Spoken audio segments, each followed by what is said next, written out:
दोस्तों, क्या बीते 48 घंटे देश की दिशा बदलने जा रहे हैं? और क्या छात्रों के साथ साथ किसानों का आंदोलन मोदी और शाह का तख्त हिलाने जा रहा है, तख्त हिलाने जा रहा है? और क्या यह बात सही है कि मोदी का वोटर पहली बार सड़क पर मोदी के खिलाफ उतर गया है?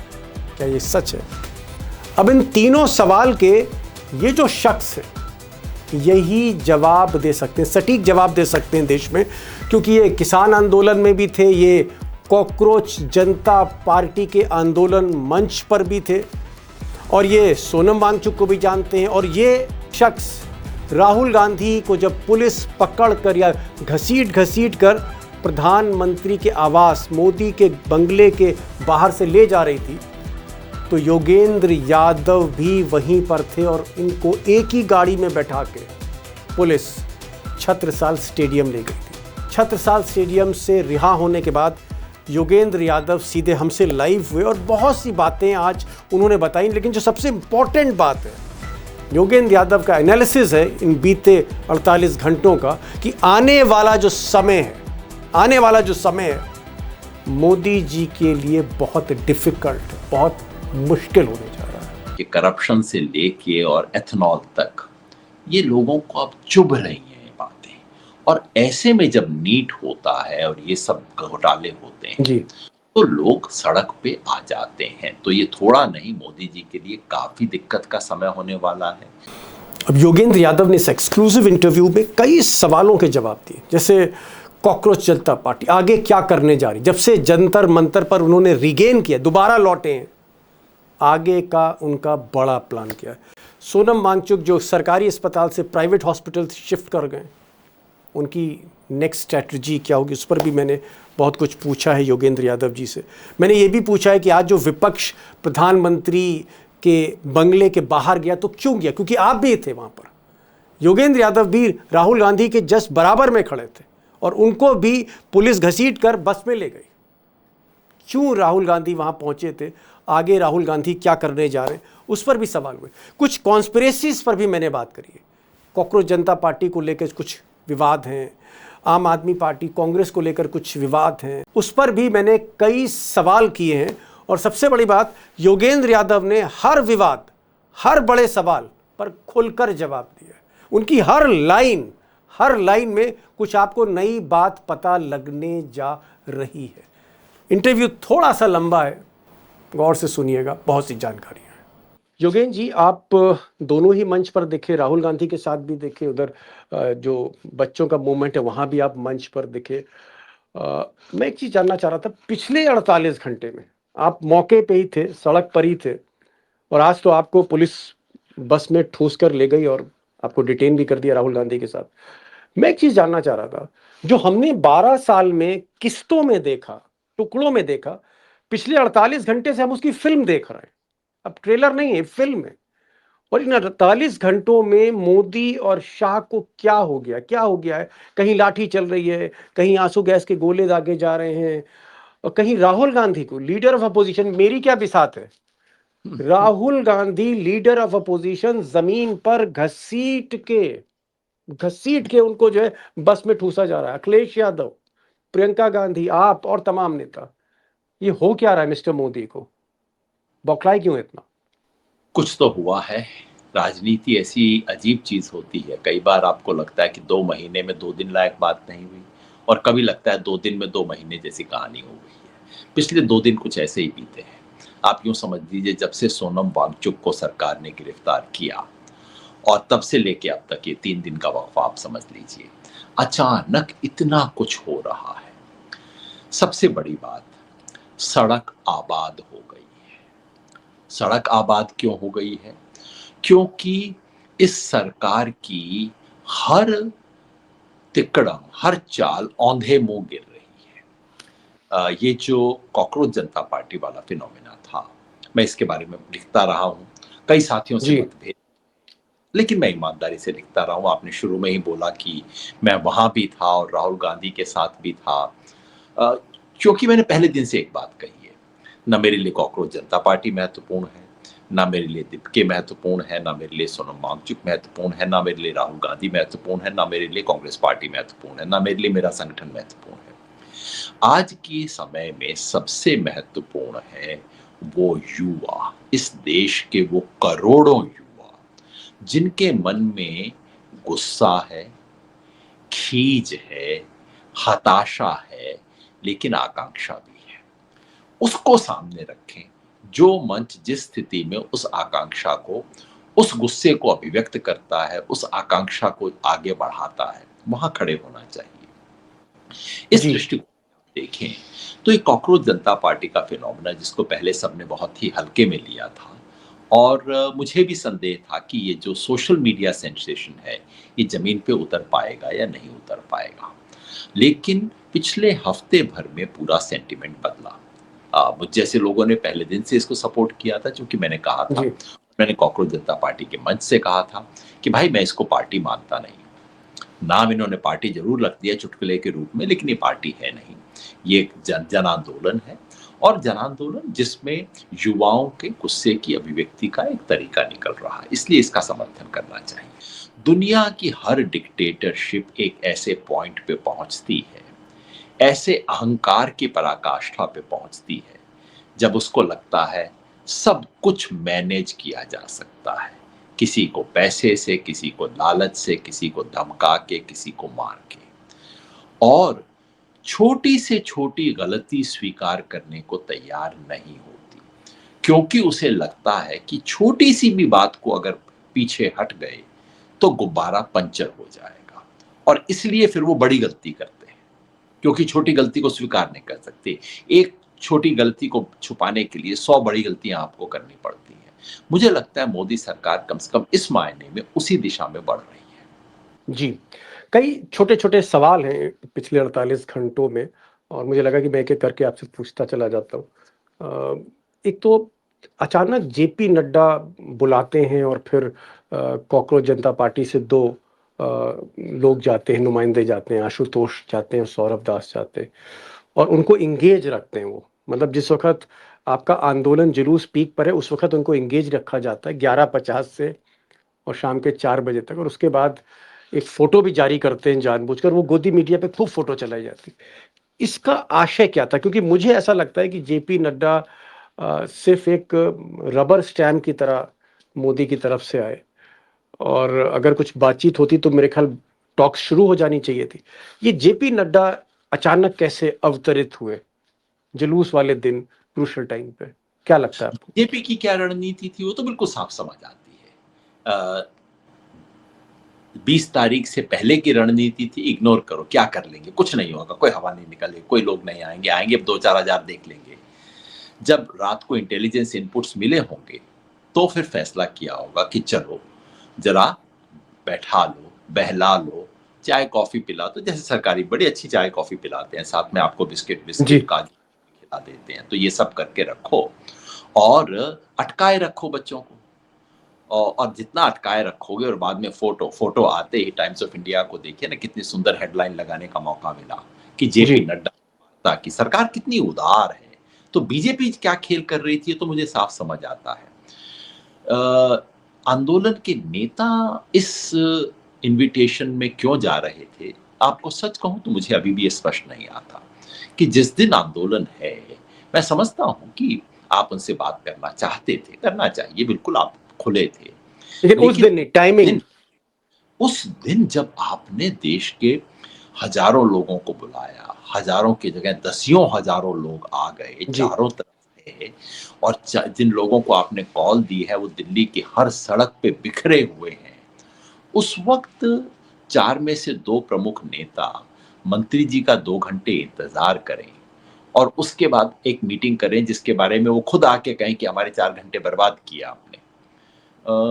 तो ये ऐसा क्यों हुआ? मैं इसे अभी शायद अनुभवहीनता कह सकता हूँ, क्योंकि कोई भी अनुभव वाला आंदोलनकारी ऐसा काम तो कतई नहीं करेगा। और वो जो पिक्चर आए, वो पिक्चर बहुत अच्छे नहीं थे, आपको सच कहूँ। वो पिक्चर देख के मुझे भी जी। लगा कि एक तरफ पिक्चर आ रहे हैं कि मतलब लाठियाँ पड़ रही हैं। किस क्रूरता से व्यवहार किया गया कल बच्चों के साथ। ज़्यादातर लोग जो जीवन में पहली बार किसी प्रोटेस्ट में सड़क पे उतरे थे, किस बेरहमी से, किस बेशर्मी से उन्हें मारा जा रहा था और साथ में खिलखिलाता हुआ एक सुंदर से ड्राइंग रूम का तस्वीर आ रहा था। It was very damaging, I must confess. आपको लगता है कि एक अमित शाह या मोदी की तरफ से ट्रैप था कि नड्डा को भेजकर इनको एंगेज करो?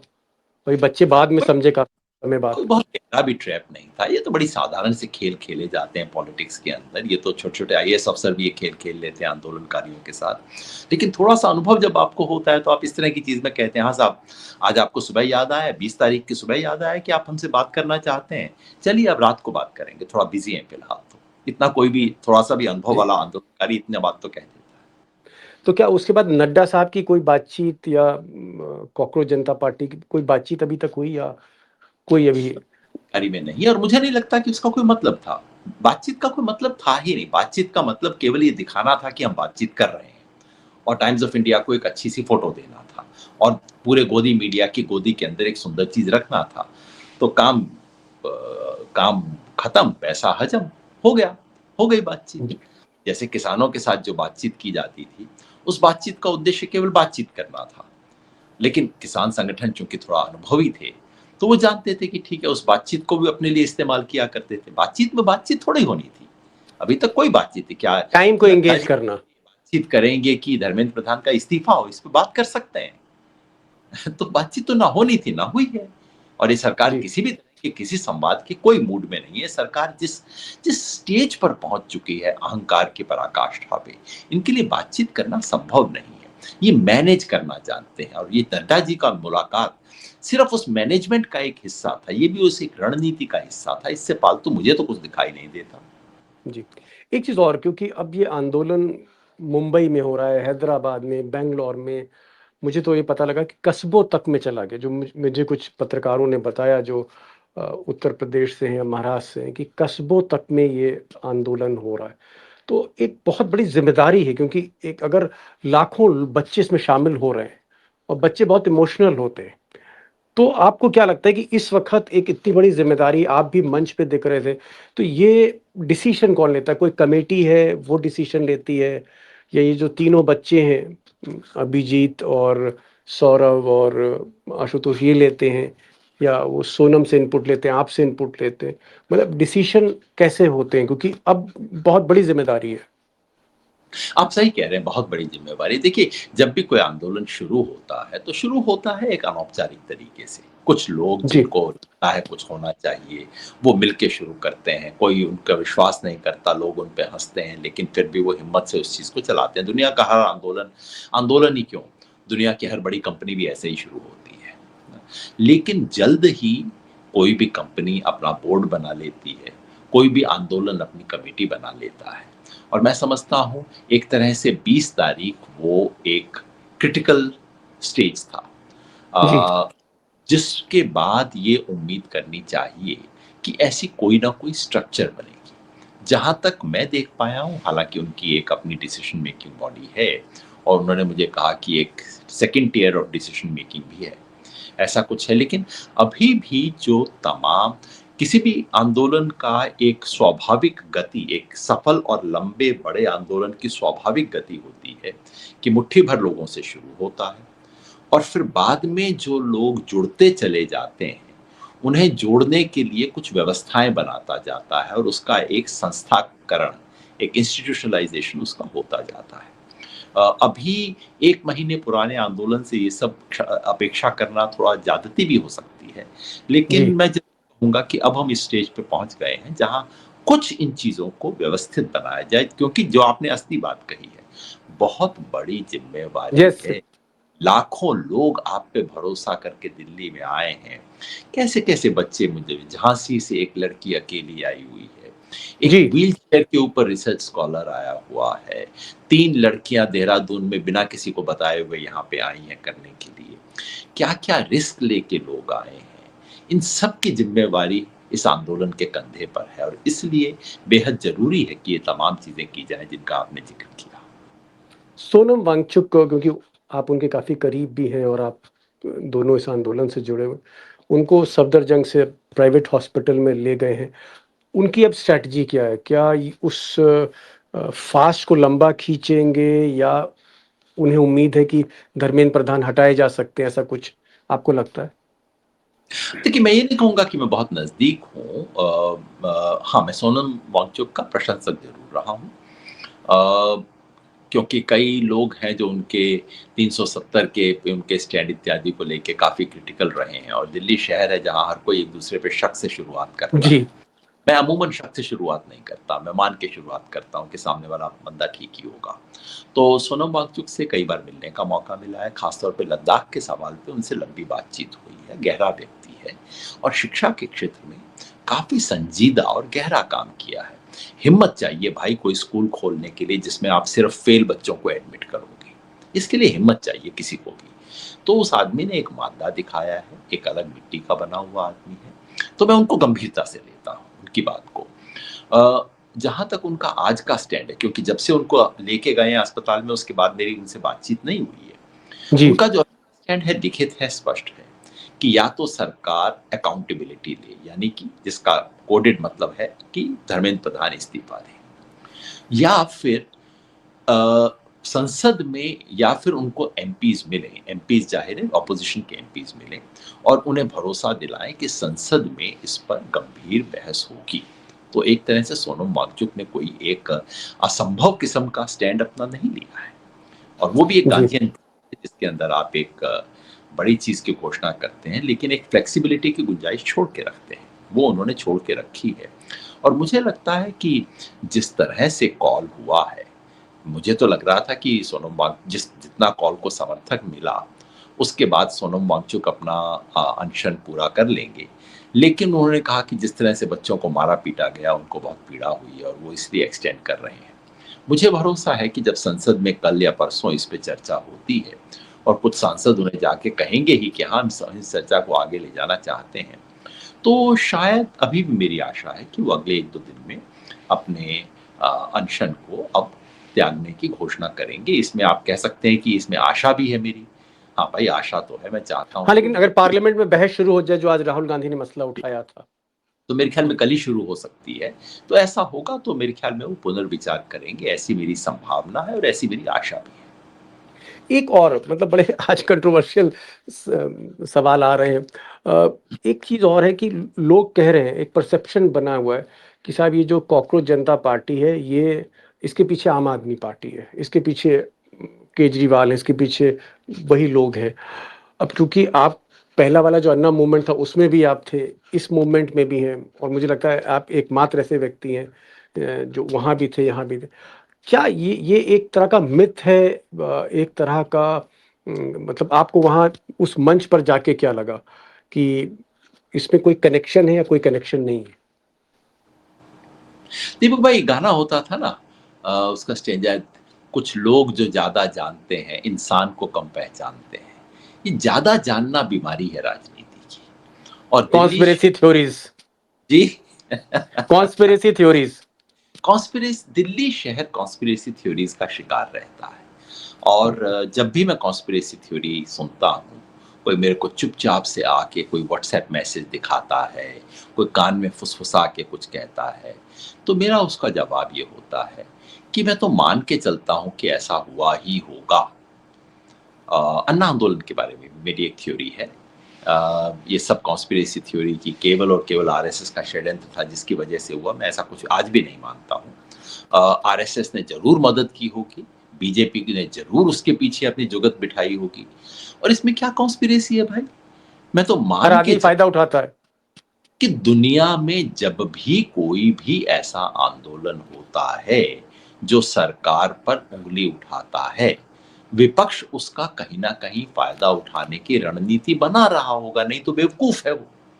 तो इसमें क्या कॉन्स्पिरेसी है? जरूर कर रहा होगा विपक्ष। किसान आंदोलन के बारे में कहा गया कि ये सब कांग्रेस ने खड़ा किया है, मैं हंसा करता था, यार अगर कांग्रेस कर ही सकती तो क्यों ये आंदोलन खड़ा होता? और क्या कांग्रेस को फायदा होगा? जरूर कुछ राज्यों में होगा ही होगा, क्यों नहीं होगा भाई? उत्तर प्रदेश में समाजवादी पार्टी को कुछ होगा ही होगा फायदा, ये तो बिल्कुल एलिमेंट्री चीजें हैं पॉलिटिक्स की। जी, तो ये कि इसमें तो ये तो अन्ना आंदोलन की बात थी। नहीं कनेक्शन की बात कर रहा हूँ कि आम आदमी जब पार्टी द्वारा कोई स्पॉन्सर्ड है चीज ये। जब भी ऐसी कोई चीज होती है, उसके पीछे कोई ना कोई राजनीतिक शक्तियों का हमेशा हाथ होता है, हमेशा स्वार्थ होता है। लेकिन कोई भी बड़ा आंदोलन एक स्टेज के बाद उन स्वार्थ का बंदी नहीं रहता, उसका एक प्रिजनर नहीं रहता है। ये अन्ना आंदोलन के साथ भी हुआ। बाद में ज़रूर ये देखा गया कि उससे बीजेपी को फ़ायदा हुआ और आज लोग समझते हैं कि ये मोदी का षड्यंत्र था कि ऐसा हुआ और लोग भूल जाते हैं कि सन 2013 में आम आदमी पार्टी के उदय से सबसे ज़्यादा परेशान, चिंतित, भयभीत और आक्रांत व्यक्ति का नाम नरेंद्र मोदी था। रोज़ रिपोर्ट लिया करते थे। अरुण जेटली को केवल इस काम पे लगा रखा था, क्योंकि डरे हुए थे कि आम आदमी पार्टी सारा बना-बनाया खेल बिगाड़ रही है। तो ये अलग इतिहास की बात है।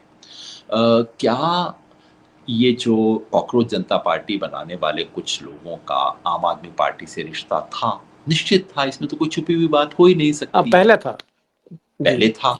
क्या आज भी आम आदमी पार्टी उसको कठपुतली की तरह इस्तेमाल कर रही है? शायद नहीं, और अगर करेगी तो युवा लोग उसको रिजेक्ट कर देंगे, क्योंकि जैसे मैंने कहा, कोई भी बड़ा आंदोलन किसी की कठपुतली बन के रह नहीं सकता है। आजकल के ज़माने में ये तमाम चीज़ें पता लग जाती हैं। तो ये मानना, क्योंकि इस पे काफ़ी बहस हुई थी कि भाई अ, वो उन्होंने देखिए राहुल गांधी के खिलाफ बयान दिया। अरे भाई, आम आदमी पार्टी में थे, दिए ही होंगे, उसमें क्या नई बात है, इसमें हैरानी की बात क्या है? और उनके संबंध रहे होंगे तो आज भी उनके दोस्त होंगे आम आदमी पार्टी वाले, ज़रूर होंगे। मेरे लिए जी महत्वपूर्ण बात ये है कि क्या आम आदमी पार्टी का जो संकीर्ण हित है, राजनीति के संकीर्ण हित होते हैं, उसकी भी हम बाद में चर्चा करेंगे। क्या उसके लिए इस्तेमाल किया जा रहा है? वो है तो बहुत गड़बड़ की बात है, वहाँ उसके ऊपर उँगली उठनी चाहिए। आज कुछ बयान आए हैं जिससे उसका डर पैदा होता जी है। हाँ, आज अदरवाइज़ आज संजय सिंह हालाँकि अच्छे मित्र हैं और बढ़िया मुझे सज्जन लगते हैं, लेकिन आज संजय सिंह पता नहीं ऐसा वो बोलते नहीं, लेकिन उन्होंने कहा कि भई इस मूवमेंट को जो बच्चों ने खड़ा किया और बच्चों का मूवमेंट था, इसको जो है राहुल गांधी हाईजैक करना चाह रहे हैं, ये उन्होंने कहा। तो मैं एक जगह बल्कि टीवी पे गोदी मीडिया तो लड़वा रही थी, जैसे कबूतर रोज़ लड़वाती है वो। तो मैंने कई चैनल्स में देखा कि आम आदमी पार्टी और कांग्रेस और इन सबको आपस में लड़ाया जा रहा था। क्या आपको लगता है कि राहुल गांधी इसलिए उन्होंने किया कि वो इसको सबड्यू करना चाहते थे? या आपको एक कनेक्शन दिखता है? क्योंकि मुझे तो लगा कि राहुल गांधी ने यही कहा कि भई हम बच्चों के मूवमेंट को आगे ले जा रहे हैं। देखिए, मैं दोनों ही तरह की थ्योरी में विश्वास नहीं करता। एक तो ये थ्योरी कि कॉकरोच जनता पार्टी का उदय केवल और केवल कांग्रेस को दबाने जी, के लिए ये ऐसा, भी एक थ्योरी है। ये भी थ्योरी है। दिल्ली शहर कॉन्स्पिरेसीज़ का शहर है। तो जी, पहली कॉन्स्पिरेसी ये कि कॉकरोच जनता पार्टी इसलिए आई क्योंकि कहीं कांग्रेस पॉपुलर ना हो जाए। मोदी जी ने फ्लोट किया है ताकि कांग्रेस जो है युवाओं और विद्यार्थियों के अंदर आगे ना बढ़ जाए। तो एक सेफ्टी वॉल्व निकाला है कांग्रेस ने। मोदी ने निकाला है।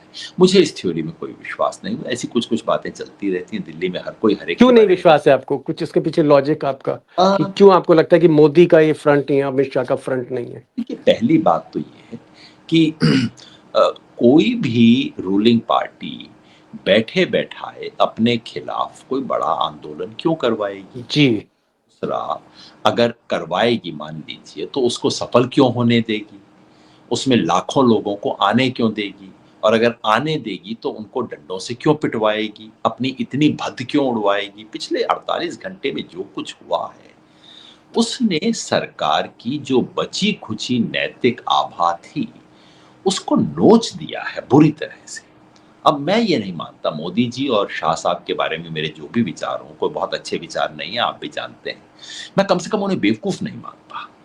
ये बेवकूफ़ व्यक्ति इस तरह के काम करेगा कि मैं ऐसा बड़ा आंदोलन खड़ा करवा दूँ और जिसके बाद मेरे साथ ही इतना सब कुछ हो।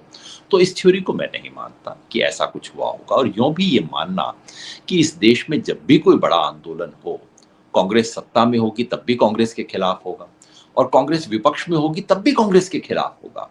ये मुझे बड़ी अटपटी-सी बात लगती है। लेकिन आंदोलन जी, सत्ता के खिलाफ होते हैं, सत्ता को दुनिया भर में सत्ता प्रतिष्ठान डरते हैं आंदोलनों से। विपक्ष क्यों डरता है आंदोलनों से, मुझे तो कभी समझ नहीं आता इस बात में। लेकिन योगेन जी, क्योंकि आप तो मतलब एक पॉलिटिकल एनालिस्ट भी हैं और हम लोग तो बचपन से सुन रहे हैं आपको। मैं एक चीज़ जानना चाह रहा था कि आम आदमी पार्टी और कांग्रेस में टकराव है जनता के, बच्चों के इस मूवमेंट को लेकर, ये टकराव क्यों है दरअसल? ये दोनों तरफ से बाण क्यों चल रहे हैं कि वो कह रहा है कि साहब ये जो सीजेपी है, कॉकरोच पार्टी आम आदमी पार्टी की, और आम आदमी पार्टी कह रही है कि राहुल गांधी और कांग्रेस इस पूरे मूवमेंट को जो है खत्म करना चाहते हैं, हाईजैक करना चाहते हैं। इसके पीछे कुछ आपको समझ में आता है? जी, मैं वजह पे आता हूँ। अभी दूसरी थ्योरी जो आज शाम वाली बता दूँ, दूसरी कॉन्स्पिरेसी थ्योरी, वो उससे भी ज़्यादा विचित्र है कि मोदी जी ने षड्यंत्र रचा राहुल गांधी के साथ मिलकर कि तुम आओ मेरे घर के सामने प्रदर्शन करो। उस षड्यंत्र में ज़ाहिर है अखिलेश यादव भी शामिल रहे होंगे क्योंकि वो भी वहाँ थे। उसमें जी। सुप्रिया भी शामिल रही होंगी क्योंकि वो भी वहाँ थी। मेरे जैसे बेवकूफ़ लोग भी शामिल रहे होंगे क्योंकि वो भी वहाँ थे। हम सब के साथ मिलकर मोदी जी ने षड्यंत्र किया कि तुम आओ मेरे घर के सामने प्रपंच रचो और फिर मैं तुम्हें घसीटते हुए निकाल के बस में गिरवाऊंगा और उसके बाद दोनों हंसते हुए एक दूसरे के साथ चाय पिएंगे। मतलब आप किस दुनिया की बात कर रहे हैं भाई? थोड़ा मैं कहता हूँ भैया कहानी तो सुनाओ लेकिन थोड़ा तो ठीक रेट लगाया करो। मतलब इतना भी कॉन्स्पिरेसी थ्योरी ना स्क्रिप्ट थोड़ी अच्छी लिखो। अपच ना हो जाए, थोड़ा बहुत मतलब हल्का मोटा दे दिया करो, इससे अपच हो जाता है इस तरह की थ्योरी सुन के। अब संजय सिंह को मैं अपेक्षाकृत आम आदमी पार्टी में भी संजीदा लोगों में से मानता हूँ, जी, बोलते सही, इसमें कोई दो राय नहीं। संजय सिंह, मुझे भी राजनीति आम आदमी पार्टी में अगर कोई व्यक्ति सबसे ज़्यादा पसंद है तो संजय सिंह। जी, माने बोलने में संजीदा है, सोच जी। समझ के कभी कभार ऊपर से हुक्म आ जाए तो फिर बोलना पड़ जाता है उनको, लेकिन आमतौर पे संजीदा बातें किया करते हैं। आतिशी के बारे में भी मुझे सामान्यतः लगता है कि बहुत ज्यादा उटपटांग चीजें नहीं बोलती हैं, बहुत ज्यादा उटपटांग नहीं करती। कभी कभार खड़ाऊ की बात करनी पड़ जाती है उनको, लेकिन वो सब ऊपर के हुक्म की वजह से है। बीच में लक्ष्मी और ये सब भी जी। हो गया था, आमतौर पे बोलने में थोड़ा संयम करती है। ये दोनों आज ये बात कह रहे हैं, मैं तो हैरान हूं कि भाई क्या कर रहे हो आप? इस कल दिल्ली शहर में हजारों बच्चे पिटे हैं, कम से कम 1000 बच्चे घायल हुए। मैं गंभीरता से आपको कह रहा हूं, जी। 2 अस्पतालों में 103 बच्चे एडमिट हुए हैं और आप मोटे तौर पे मान लीजिए अगर 10 बच्चों को चोट लगी होगी तो कोई एक सिर्फ अस्पताल पहुंचा होगा, बाकी डर के मारे कहीं और गए होंगे कि एमएलसी ना बन जाए। जो 1000 माँ बाप को बता के नहीं आए वो तो बिल्कुल नहीं जाएंगे। बेचारे डर के मारे कोई कहीं गया होगा, कहीं कहाँ आया होगा। तो 1000 बच्चे घायल हुए हैं, हजारों पिटे हैं, इतनी बर्बरता हुई है और उसके बाद अगले दिन अगर विपक्ष का नेता जाके कुछ प्रोटेस्ट करता है तो आप कहते हैं कि प्रधानमंत्री के साथ सांठगांठ है। मतलब आपने मुझसे कारण पूछा कि ये सब क्यों हो रहा है। देखिए कारण तो बड़ा साधारण है। ऐसा कोई भी आंदोलन हो और वो यदि सफल हो जाए तो जाहिर है हर विपक्षी पार्टी और या देश की हर पार्टी, देश का हर नेता, सफलता किसको प्यारी नहीं होती? कौन नहीं जी। चाहता कि सफलता से जुड़ सके? ठीक बात है, आम आदमी पार्टी चाहेगी कि वो भी सफलता का हिस्सेदार बने, कांग्रेस चाहेगी कि सफलता का हिस्सेदार बने। केजरीवाल आज दोपहर को जाते हैं, डीसीपी के ऑफिस में जाके मांगते हैं कि एफआईआर दिखाई जाए। बहुत अच्छी बात है, मुझे तो देख के अच्छा लगा कि भाई दिल्ली का पुराना मुख्यमंत्री है, पूछ रहा है, कम से कम दबाव पड़ेगा, इस बहाने 4 बात पता तो लगेगी। मुझे अच्छा लगा। राहुल गांधी संसद में उठाते हैं, मुझे अच्छा लगा। राहुल गांधी सड़क पे जाते हैं, मुझे और भी अच्छा लगा कि चलो जो पिटाई बच्चों की कल हुई, अगर 2-4 अब विपक्ष के नेताओं को भी 2-4 वैसी स्थिति झेलनी पड़ती है, तो अच्छा है ना, कम से कम बैठे हुए बच्चे को तो महसूस होगा कि चलो, ये लोग मेरे लिए कम से कम वो ट्रीटमेंट लेने को तैयार हैं जो कल मेरे साथ हुआ था। कहीं तो कनेक्ट जी। बनेगा। अब इसमें कॉम्पिटिशन की क्या बात है? अब राहुल गांधी कहें अगर कि केजरीवाल क्यों गए थे डीसीपी के ऑफिस में, जरूर कुछ साठगांठ थी, हंसी आएगी ना ऐसी बात सुन के। या जी। संजय सिंह कहें कि राहुल गांधी की साठगांठ मोदी से है। मतलब किस किस तरह की बातें बनाते हैं। मैं समझता हूँ बहुत संजीदा घड़ी है और कम से कम ऐसे लोगों से मेरी उम्मीद रहती है कि इस वक्त अपने छोटे पॉलिटिकल कंपटीशन को छोड़ दें। कंपटीशन जी। रहता है। आप वहाँ पे भी जब स्टेज लगी थी तो सीजेपी के लोग भी थे जो फास्ट, बीजेपी की तरफ से सोनम वांगचुक फास्ट कर रहे थे, वहीं पड़ोस में आयशा के लोग भी फास्ट कर रहे थे, कुछ दूसरे लोग भी फास्ट कर रहे थे। जरूर कुछ ना कुछ आपस में खींचतान हो सकता है, हुई रही हो, ये सामान्य चीजें हैं राजनीति में। पर अगर वो हावी होने लग जाए और पूरा आंदोलन पीछे चला जाए तब तो आपको लगेगा ना क्या कर रहे हो, तुम्हें समझ नहीं आ रहा कितनी बड़ी चीज के साथ तुम खेल रहे हो। यही बात मुझे लगती है कल दिल्ली के अंदर ये सब हुआ है और आज बजाय इसके कि आप कहें कि अच्छा नेता विपक्ष ने अच्छा काम किया, हम भी उसके साथ लगेंगे। मैं तो गया ना, आपने मुझसे शुरू में जी। पूछा, आप वहाँ भी गए, इधर भी गए। भाई आप कैसे जो गए? बात उठाएगा, मैं तो जी। ज़रूर जाऊँगा। कल को केजरीवाल अच्छा काम करेंगे, मैं ज़रूर उनका समर्थन करने जाऊँगा। जो मेरे केजरीवाल से व्यक्तिगत मतभेद रहे हों, मेरे उनके बारे में जो भी विचार हों, लेकिन अगर वो करते हैं, उनके साथी मंच पे आए थे, मंच पे बैठे, बैठे मेरे साथ। क्योंकि इस वक़्त ये महत्वपूर्ण नहीं है कि केजरीवाल ने मेरे साथ क्या किया, मेरे उनके बारे में क्या विचार हैं। इस वक़्त महत्वपूर्ण ये है कि देश के करोड़ों युवा इस आंदोलन की तरफ देख रहे हैं, जी। लाखों इसमें हिस्सा ले रहे हैं। ये बहुत बड़े बदलाव की घड़ी है और ऐसे में अपने फ़ायदे नुकसान की तराजू हाथ में लेके बैठना, इससे बड़ा पाप कोई हो नहीं सकता है। जी। एक चीज़ और जानना चाहूँगा, क्योंकि आप इस आंदोलन से जुड़े हुए हैं और एक फ्रेंड फिलोसोफर गाइड की भूमिका में, अब ये जंतर मंतर पे दोबारा ये बच्चे बैठ गए हैं और संख्या बढ़ती चली जा रही है। धर्मेंद्र प्रधान पर सरकार एक लाइन अभी तक नहीं बोली है। मुझे लगता नहीं कि धर्मेंद्र प्रधान से इस्तीफा होगा, होता तो बहुत पहले हो जाता। तो धर्मेंद्र प्रधान का इस्तीफा नहीं होगा। मोदी की कमेटी आपने कहा वो रबर स्टैम्प थी नड्डा वाली। तो अब आगे आप लोगों का स्टैंड क्या, मतलब नेक्स्ट क्या, व्हाट नेक्स्ट? आगे क्या है? फिर से कोई आप घेराव करेंगे? फिर से कोई मार्च होगी? कुछ आप लोग ने सोचा है या अभिजीत दीपके ने सोचा है?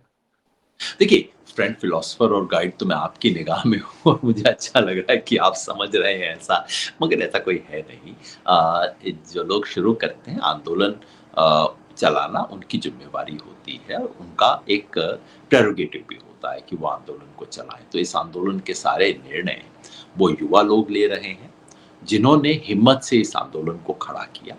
तब खड़ा किया जब कोई मानता नहीं था कि उनके बस का है ऐसा कोई जी। आंदोलन खड़ा। तो तो इसमें व्हाट जो नेक्स्ट, अगला क्या लग रहा है आपको, क्या क्या होना चाहिए या क्या होने क्या जा रहा है? हो सकते हैं। देखिए, जो उन्होंने कल रात दोबारा कैप्चर किया है, जंतर-मंतर को बहुत बड़ा काम है। इसके लिए बधाई दी जानी चाहिए और जो कल वो जो ड्राइंग रूम की फ़ोटो देख के जितना गुस्सा कई युवाओं को आया होगा, वो कम से कम गुस्सा कुछ हद तक ठंडा हुआ होगा इस बात से कि चलो, जी। वो बात कैप्चर कर लिए हैं। और जहाँ तक मुझे पता लग रहा है, फिर से वो मंच आबाद हो रहा है। फिर से नेता जा रहे हैं। आज शरद पवार भी वहाँ गए, वहाँ फिर टीएमसी के नेता भी गए, आज केजरीवाल भी वहाँ गए। तो वो मंच दोबारा स्थापित हो रहा है। स्थापित तो हो रहा है, लेकिन अब वहाँ सोनम वांगचुक के एक तरह से आमरण अनशन वाली अलर्ट नहीं रहेगा, क्योंकि मेरी जैसा मैंने कहा कि अब अगले 2-3 दिन में वो रिज़ॉल्व हो सकता है। तो उसके बाद जब ऐसी इमरजेंसी न रहेगी, उसके बाद उसी किस्म के टेम्पो को बनाना एक कठिन काम रहेगा। ओके। मेरे विचार से इस आंदोलन के लिए 3 महत्वपूर्ण चीज़ें हैं, जिस दिशा में बढ़ना चाहिए। बढ़ेगा नहीं बढ़ेगा वो तो इतिहास बताएगा। पहला जिसका आपने खुद इशारा किया, वो ये कि एक निर्णय की जो प्रक्रिया है, उसको कम से कम कुछ हद तक थोड़ा फ़ॉर्मलाइज़ किया जाए और और ट्रांसपेरेंट। हाँ, जिस हद तक कुछ ट्रांसपेरेंट हो सकता है। अन्ना आंदोलन में सब कुछ दिक्कत थी, लेकिन वहाँ भी एक कोर कमेटी थी, जो और जी। छोटी नहीं थी नहीं, 20-25 शुरुआत में तो ट्रांसपेरेंसी थी जब आप लोग थे, प्रशांत भूषण थे, सब लोग थे। तो 20-25 एक ट्रांस जी। फैसला वहाँ। तो एक तो पहला ये कि जितने भी जो भी तमाम लोग, संगठन इसके साथ आए हैं, उनको लेके उसकी सांगठनिक प्रक्रिया बेहतर की जाए। नंबर 2, इसकी माँगों को, इसके एजेंडा को अब और गहरा किया जाए। क्योंकि स्ट्रीमलाइन किया जाए। का इस्तीफ़ा जो है, धर्मेंद्र प्रधान का इस्तीफ़ा तो सांकेतिक है। क्योंकि अब सच बात तो ये है, धर्मेंद्र प्रधान से अगर कोई पूछे, तो आदमी बता देगा। मतलब कहीं किसी दिन कैमरा ऑफ करके आपको और मुझे सौभाग्य मिले उनसे बात करने का, तो वो बता देंगे कि भाई मेरे इनमें से कौन-सा फैसला मैंने लिया था? सारे फैसले तो पीएमओ से होके आते थे, मैं तो बैठा रखा है। जी। मुझे तो बंगाल के इलेक्शन का इंचार्ज बनाया हुआ था। भाई मैंने बंगाल का इलेक्शन जितवा दिया, बताइए और मैं क्या करूँ? तो ये तो जी। इलेक्शन के मंत्री हैं, ये कोई एजुकेशन के मंत्री चुनाव नहीं। मंत्री हैं। जी। चुनाव मंत्री हैं और ऐसे कई हैं इनके पास चुनाव मंत्री जो काम केवल यही करते हैं। जी। सरकार थोड़ी बेचारे खामखा इनको आप दोष दे रहे हैं एजुकेशन डिपार्टमेंट का, क्या किया है इनको, ना कोई जिम्मेवारी है, ना इनका कोई काम है एजुकेशन मिनिस्ट्री को चलाना। तो खैर वो तो एक सांकेतिक बात है कि अकाउंटेबिलिटी वाली। ये अब आंदोलन मुख्यतः दो बड़े सवाल उठा रहा है और दोनों को एक गहरे धरातल पे अब उठाने की जरूरत है। पहला, इस देश में सबको शिक्षा, समान शिक्षा और गुणवान शिक्षा, universal equitable quality education, in quality. तीनों, पहला ये गहरा मुद्दा है इस देश का। और सोनम वांगचुक जैसे व्यक्ति से हम उम्मीद करेंगे कि इस गहराई के स्तर पे इन मुद्दों को उठाए। और खासकर दूसरा, आप स्कूल एजुकेशन की बात कर रहे हैं, जो हमारा बुनियादी ढांचा है, स्कूल इक्वल, एजुकेशन।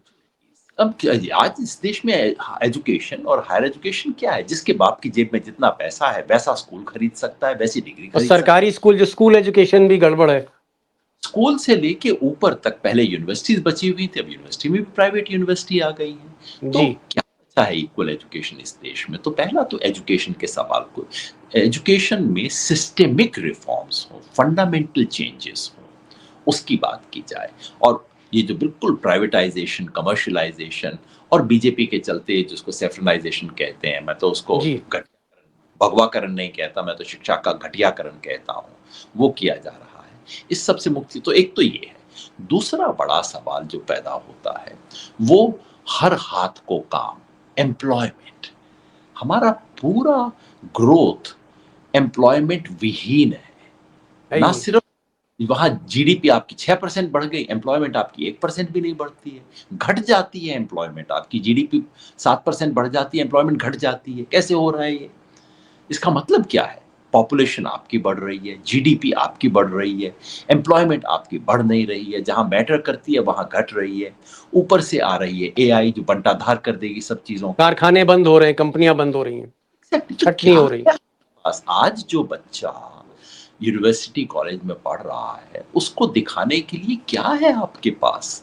आप मैन्युफैक्चरिंग आप नहीं कर पा रहे हो इस देश के अंदर। मैन्युफैक्चरिंग जा रही है वियतनाम, मैन्युफैक्चरिंग जा रही है बांग्लादेश। बांग्लादेश आपसे अच्छा कर रहा है मैन्युफैक्चरिंग जी। के अंदर, चीन तो आगे था ही था। तो हर हाथ को काम देने का आपके पास क्या योजना है? तो एम्प्लॉयमेंट, एजुकेशन, ये जी। दो सवाल, सिस्टेमिक रिफॉर्म हो, सरकार एक ब्लूप्रिंट लेके आए, एक पूरा सेशन हो लोकसभा का जिसके ऊपर बात हो और इससे कुछ सार्थक निकले, तब तो इस आंदोलन से कुछ निकला। नहीं तो ये तो केवल एक पॉलिटिकल हवा होती है ना, पॉलिटिकल हवा बनती, वो भी एक महत्वपूर्ण है। इस जी। देश में डिक्टेटरशिप आ रही है, उस डिक्टेटरशिप में एक छोटा सा छेद करना भी एक अचीवमेंट है। लेकिन ये जी। आंदोलन ने मुद्दों में सुधार करे। और तीसरी चीज जो मैं कहना चाह रहा था, जो कि आपने दिशा पूछी, मैंने कहा सांगठनिक सुधार हो, एजेंडा में सुधार हो। और तीसरा, ये जंतर मंतर सिर्फ दिल्ली का जंतर मंतर ना रहे, इस देश के जिले जिले, गांव गांव में जंतर मंतर बनना चाहिए। बनने शुरू हो गए, आपने बिल्कुल सही कहा था। छोटे जी। छोटे छत्तीसगढ़ के कस्बों में जिस हो रहा है। का नहीं था, और मैं आमतौर पे जिलों की जानकारी रखता हूं इस देश में, लेकिन जी। छत्तीसगढ़ के नाम मुझे नहीं पता था, वहां पे ही चल रहा आंदोलन। तो मतलब जी। जंतर मंतर अब पूरे देश में फैले, तो ज्योग्राफिक एक्सपेंशन हो, थीमेटिक एक्सपेंशन हो और डिसीजन मेकिंग का इंक्लूजन हो। ये तीन चीजें अगर होती हैं तो ये आंदोलन और आगे बढ़ेगा, गहरा होगा, सार्थक दिशा में लेके जी। जाएगा। वो करेगा जिसकी उम्मीद लेके ये बच्चे पता नहीं कहाँ कहाँ से बैकपैक लेके चलते हुए आ रहे थे रेलवे स्टेशन से दूर जी। तक। ये वो छवि मेरे दिमाग में अटकती है और मुझे लगता है उनके लिए कुछ होना चाहिए। एक और चीज़, क्योंकि ऐसा कोई आंदोलन नहीं जिससे आप कहीं न कहीं जुड़े ना हो। किसान आंदोलन से आप जुड़े, इस आंदोलन से, कॉकरोच युवाओं का आंदोलन से जुड़े हैं। आज विपक्ष का जो धरना था, प्रधानमंत्री वहाँ भी आप थे। एक तरह से मतलब सब चीज़ों को बहुत करीब से आप देख रहे हैं। मैं एक पॉलिटिकल सवाल, क्योंकि आप पॉलिटिकल एनालिस्ट हैं, बुनियादी तौर पे जो आपकी पहचान पहली बार बनी, चुनाव, राजनीति। ये बताइए कि बच्चों ने पहले घेरा, फिर किसानों ने घेरा, विपक्ष चढ़ गया है, मनरेगा के मज़दूर वो भी जो हैं प्रदर्शन करने जा रहे हैं गाँव-गाँव, ऐसी बहुत सी चीज़ें हैं। क्या आपको लगता है कि बगावत की चिंगारी या एक बिगुल फूँक गया है, लोगों का डर खत्म हो गया है और ये एक स्टार्टिंग पॉइंट आपको दिख रहा है? जहाँ पर आपको ये डिक्टेटर रिजीम थोड़ी मतलब परेशान सी दिखती। क्या आपको लग रहा है कि मोदी जी के लिए आने वाला जो सफ़र है, आने वाला जो रास्ता है 2027, 28, 29 उसके बियॉन्ड, वो रास्ता आपको कैसे दिख रहा है? दीपक भाई, मेरा जो ओवरऑल फ्रेम है मैं आपको बता दूं। जी। आ, आग है, उसके ऊपर भगोना रखा हुआ है। भगोना इतने साल के बाद अब ये इसमें उबाल आना शुरू हो गया है। एक तरफ तो भगोने में उबाल आ रहा है, दूसरी तरफ से ढक्कन को पहले से भी ज्यादा टाइट कर दिया गया है। तो ओके। रोष है, जन असंतोष है, पहले से बढ़ रहा है, इसमें कोई शक नहीं हो सकता है। और कल दिल्ली की सड़कों पे मैंने बच्चों के मुंह से प्रधानमंत्री के बारे में जो जो शब्द सुने, वो अकल्पनीय थे मेरे लिए 2-3 साल पहले जी। सुने यंग लोगों के मुंह से। तो भगोना अब उबल तो रहा है, लेकिन दूसरी तरफ जो ढक्कन है, चाहे वो मीडिया हो, चाहे वो इलेक्शन कमीशन, जुडिशरी हो। चाहे वो जुडिशरी हो, ढक्कन अब पहले से भी ज्यादा टाइट कर दिया है। तो जब आप किसी भी व्यवस्था में ये दो चीजें कर देंगे तो क्या होगा? कहीं ना कहीं फूटेगा, कहीं तो लावा फूटेगा, कहीं तो छेद निकलेगा और वो आएगा। और कल जो दिल्ली में हुआ वो उसका एक मिसाल है। मैं पिछले कुछ समय से एक थ्योरी दे रहा हूँ, क्योंकि आपको इन चीजों में दिलचस्पी रहती है, आमतौर पे टीवी शोज जी। वगैरह में नहीं करता, कि हमारा देश में अब हम पहले कॉम्पिटिटिव अथॉरिटेरियनिज्म में थे सन 2019 से 2024 तक। 2024 में मोदी जी की योजना थी बीजेपी की, कॉम्पिटिटिव अथॉरिटेरियनिज्म को एक कदम और उतार के इलेक्टोरल ऑटोक्रेसी कर दिया जाए। वो कर नहीं पाए, हिंदुस्तान की जनता ने रोक दिया इलेक्शन रिजल्ट से। जो इलेक्शन रिजल्ट से हासिल नहीं हुआ, वो मोदी जी अब पिछले दरवाजे से हासिल कर रहे हैं, जिसकी कोशिश इस मॉनसून सत्र में होगी। तो हिंदुस्तान कॉम्पिटिटिव अथॉरिटेरियन डेमोक्रेसी से तो हम बहुत नीचे उतर ही चुके थे, आदर्श डेमोक्रेसी कभी नहीं थे, 2-3 पायदान उतर चुके थे। कॉम्पिटिटिव अथॉरिटेरियनिज्म से अब हम एक इलेक्टोरल ऑटोक्रेसी की तरफ बढ़ रहे हैं। ऐसे में विपक्ष को अपनी रणनीति बदलनी होगी। विपक्ष अब केवल चुनाव चुनाव वाला खेल नहीं खेल सकता, क्योंकि चुनाव के खेल की बहुत सेटिंग हो चुकी है अब हो उसकी। चुके। अब ये मूलतः प्रतिरोध की राजनीति करनी होगी। From electoral politics to politics of resistance हमें जाना होगा। और अगर आप पूछें कि जिसका वो ट्रेलर आज राहुल गांधी ने दिखाया। जिसका ट्रेलर सबसे पहले कल युवाओं ने दिखाया, जी हाँ, युवाओं ने दिखाया। ये जो था वो था ट्रेलर की। मैं पिछले 2-1 महीनों से एक डायलॉग बोल रहा हूँ। मेरे दोस्तों को डायलॉग अच्छा भी लगता है, लेकिन आखिर में थोड़ा यकीन नहीं करते। डायलॉग आप भी सुन लीजिए। डायलॉग ये है कि मेरे दोस्त, सवाल ये नहीं है कि हिंदुस्तान की जनता खड़ी होगी कि नहीं होगी।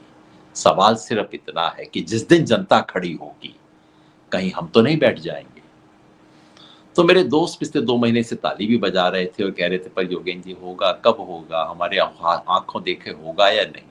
आज सुबह मेरे एक सहयोगी आए, कहते योगेंद्र जी 2 महीने से आप कह तो रहे थे, हमें लगता नहीं था, लेकिन कल मैंने ना उसकी एक झलक देख ली। ये होगा जब जनता आएगी, खड़ी तो होगी जनता। तो मोटी तस्वीर ये है। अब बाकी सारी चीज को आप इसके अंदर देखिए। ये कहना कि उनकी उल्टी गिनती शुरू हो गई है, वो अभी अतिशयोक्ति होगी।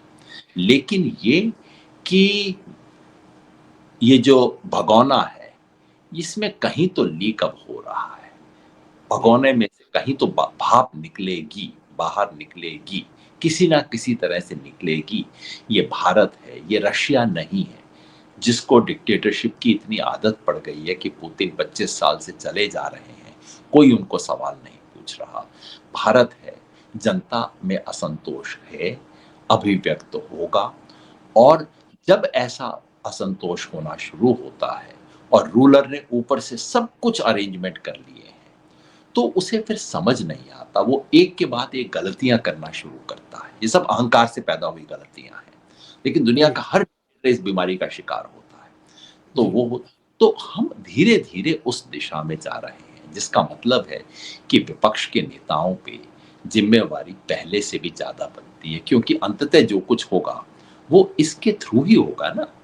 तो जी। विपक्ष के नेताओं की जिम्मेवारी है कि बड़ी तस्वीर को देखें, तस्वीर उस बच्चे की, उस बच्ची की जो मम्मी-पापा को बताए हुए बैकपैक लेके दिल्ली आ गई थी, इस उम्मीद में कि कुछ बदलेगा, उसको देख के कीजिए। अगर होगा, तो हो सकता है कि हम बहुत बड़े बदलाव की शुरुआत देख रहे हों, कल जो दिल्ली में हुआ उसमें। लास्ट क्वेश्चन है और मैं थोड़ा ब्रीफ उस पे आंसर चाह रहा था। एक तो क्या आपको लगता है कि कल मिडिल क्लास पहली बार आपको जो मोस्टली मोदी के वोटर हैं, मिडिल क्लास शहरी जो एक हमारी जमात है, अ, गाड़ियों से चलते हैं, नौकरी करते हैं, ये करते हैं, आपको दुकानों में, रेस्टोरेंट में दिखते हैं। ये जो मिडिल क्लास है वो एक तो हमें दिखी कहीं न कहीं आते हुए। दूसरा, मैं फिर से अपने सवाल को दोहरा रहा हूँ और मैं एक स्पष्ट उत्तर चाहता हूँ कि क्या मोदी जी के लिए आने वाला समय आप थोड़ा-सा डिफ़िकल्ट देख रहे हैं, डिफ़िकल्ट फ़ेज़ है कि मोदी को मेहनत करनी पड़ेगी या चीज़ें हाथ से निकलेंगी? थोड़ा-सा नहीं, काफ़ी डिफ़िकल्ट है। काफ़ी डिफ़िकल्ट इस वजह से है कि अर्थव्यवस्था की स्थिति खराब हो रही है और हर हालत में ज़्यादा खराब होगी। कुछ चीज़ें जो मोदी जी के बात के परे हैं, जो वेस्ट एशिया का असर हुआ है, इस वक़्त जो हमारा बहुत बुरा मानसून चल रहा है और फिर ये जो तिकड़मबाज़ी से आप बाकी चीज़ें कर सकते हो, तिकड़मबाज़ी से आप फ़ॉरेन एक्सचेंज को ठीक नहीं कर सकते हो, तिकड़मबाज़ी से आप फ़िस्कल रिज़र्व्स को बदल नहीं सकते हो। तो उनकी आर्थिक नीति की सीमाएँ आ गई हैं, ये बात है। दूसरा फ़ॉरेन ये पॉलिसी। फॉरेन पॉलिसी की वो जो चमक थी, ये जो जलवा था कि भई मोदी जी ने दुनिया में देश का नाम चमका दिया। अब गाँव के लोगों को भी समझ आ रहा है कि ये ट्रम्पवा रोज़-रोज़ धमका रहा है और मोदी जी की ज़ुबान नहीं खुल रही है, कुछ तो मामला गड़बड़ है। वो चमक खत्म हो गई है वो वाली। जी, तीसरा, छोटे-छोटे मुद्दों को लेके, करप्शन से लेके और एथनॉल तक, ये लोगों को अब चुभ रही हैं ये बातें और ऐसे में जब नीट होता है और ये सब घोटाले होते हैं, जी। तो लोग सड़क पे आ जाते हैं। तो ये थोड़ा नहीं, मोदी जी के लिए काफ़ी दिक्कत का समय होने वाला है। कल मुझे जितने बच्चे सड़क पे दिख रहे थे, जिनसे मैं बात भी कर रहा था, हाव-भाव भी देख रहा था और मैं सोच रहा था इसमें कितनों के मम्मी-पापा बीजेपी के पक्के वोटर होंगे और मुझे लग रहा था कि आधे से ज़्यादा ऐसे थे जी, जिनके हाँ, पक्के बीजेपी वोटर थे। तो जब वो जाएँगे, घर में कहानी सुनाएँगे, देखिए आप अक सियाचिन में क्या हो रहा है इसकी आप अखबारों में खबर दे के, टीवी पे दिखा के लोगों को भ्रमित कर सकते हैं। लेकिन आपकी बेटी की दिल्ली में पिटाई हुई कि नहीं हुई, ये आप टीवी पे दिखा के नहीं, आप आपकी अपनी बेटी भी ना हो, आपके मोहल्ले का जो लड़का गया था, जिसकी वीडियो फुटेज आई कि उसको जो पीटा जा रहा था, उसके बाद आपको टीवी चैनल बताएँ कि जैसा आज टाइम्स ऑफ इंडिया का सुबह का खबर था कि पुलिस ने ब्लॉक कर दिया प्रोटेस्टर्स को। जैसे जी। जैसे स्पेन के गोलकीपर ने मेसी के एक शॉट को ब्लॉक कर दिया। भाषा देखिए, मतलब आज सुबह तो मेरे को ऐसा, अमूमन इतना गुस्सा मुझे आता नहीं है। मतलब भाषा उसकी थी, जी, हजारों प्रोटेस्टर दनदनाते हुए बैरिकेड्स के बीच में और लाठियों के बीच में और आंसू गैस के बीच में जाके भिड़ गए। ये अखबार की भाषा है। मतलब पुलिस वाले वहां लाठी चलाने का अभ्यास कर रहे थे और प्रोटेस्टर जाके लाठियों में भिड़ गए। इस तरह की भाषा इस्तेमाल की है। तो ये जो स्थिति बनी कल, ये ये बात अब आप टाइम्स ऑफ इंडिया में छाप लीजिए फ्रंट पेज पे, कोई विश्वास नहीं करेगा।